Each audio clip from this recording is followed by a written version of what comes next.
Hey, what's up guys? So in this video, we will see how to enable flashlight when incoming calls on the Samsung Galaxy A26. Now to do that, just open the settings app on your smartphone. Now from here, just scroll down and tap on accessibility.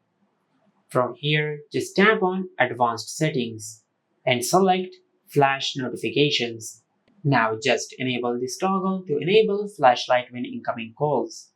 Now, once you enable this option, and if you receive a call, the flashlight on your smartphone will start blinking when you receive a call, just like that.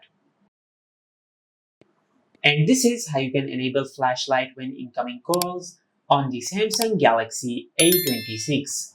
If you found this video helpful, please like the video and subscribe to our channel and hit the bell icon to get notified when we upload a new video.